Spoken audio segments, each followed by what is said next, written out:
Hello, my name is Dante Renee, and welcome to the 10 Room Bizarro YouTube page where I talk about films that I believe need to be talked about more. Like tonight's film, 1977's Nurse Sherry. Now, if you look online, it says 1978.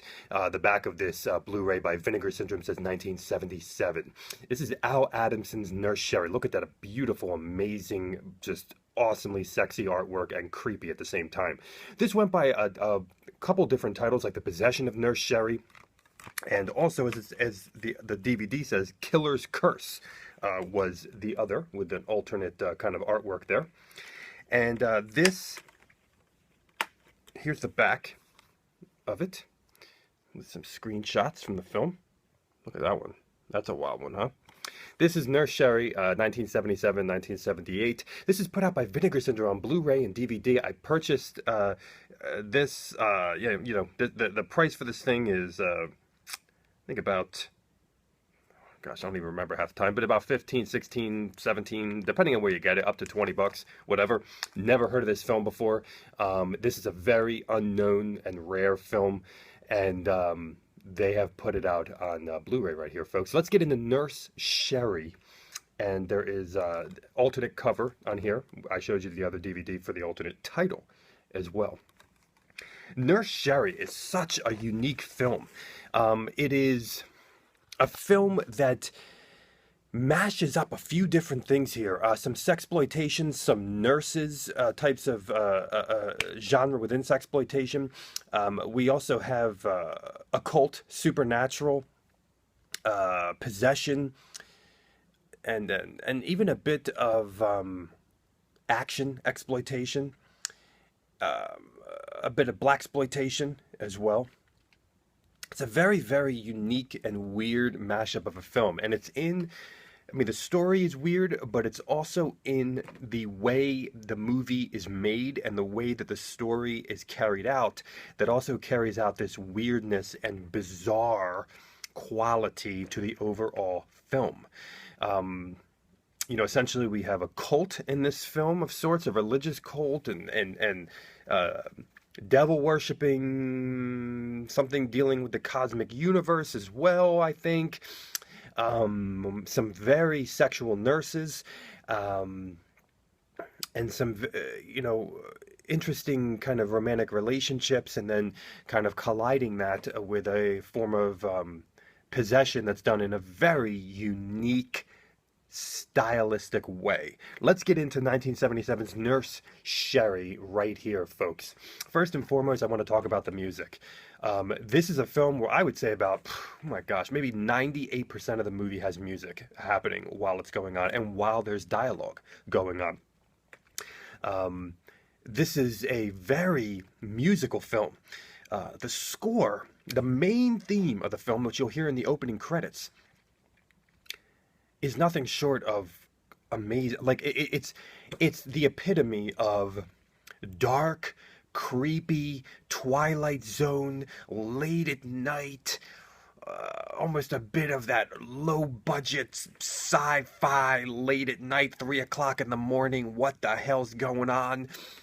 Very, very, very, very Halloween horror haunted main theme. It's like, I mean, it'll get in your head. It's just amazing. It sounded very familiar to me as well, by the way. And then throughout the rest of the film, we have this orchestrated kind of super horror orchestrated score, rather intense haunted score, rather intense late night horror score, kind of going throughout the entire film, which gives the entire film this horror vibe to it.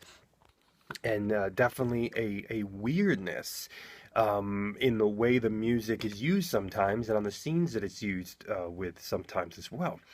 But it really provides the atmosphere for the entire film, when even something maybe quote unquote, not too terrifying or not too horror based is happening. It still feels like there's something off kilter about the movie because of the music.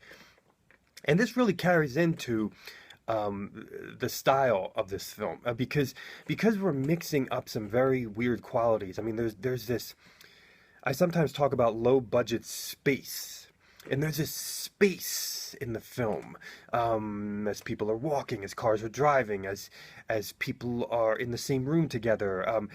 There's this, as people are talking and interacting, there's this very bizarre, awkward space, where, and I love this space. I've talked about this space in other movies on this page, and it's something, unfortunately, that the mainstream films don't ever have. They try to avoid that space. They don't want that space. And what they don't realize is that the beauty is within that space. And the beauty of Nurse Sherry is within that space, because this is a really bizarre movie. It's a very, like, something is off. And you can't manufacture that. You cannot manufacture that something off. I mean, you can try to manufacture it to make a weird movie, but you can't. It just happens.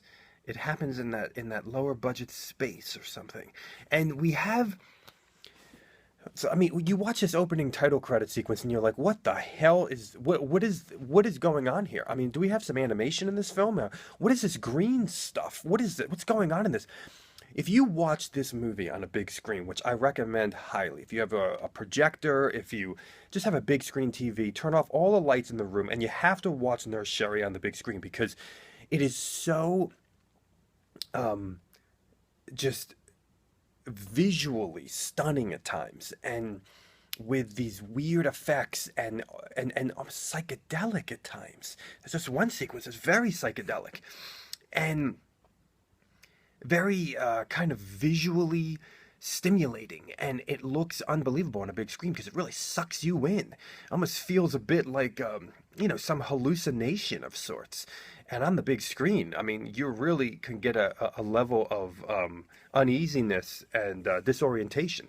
Like a bit like Gaspar Noé's Enter the Void, which is a more recent film in the past 5 years or so.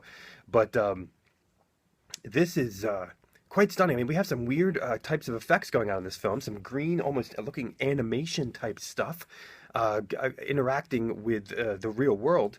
And the way that things are done in this film, the way possession is done in this film, is very, very weird. And it's it has a unique stamp on it, and the way they do it. Like, you watch possession films a lot of time, you've seen one, you've seen them all. I mean, you just start to get like, okay, maybe you start to feel like, all right, how much more is left of the possession, type of subgenre within horror?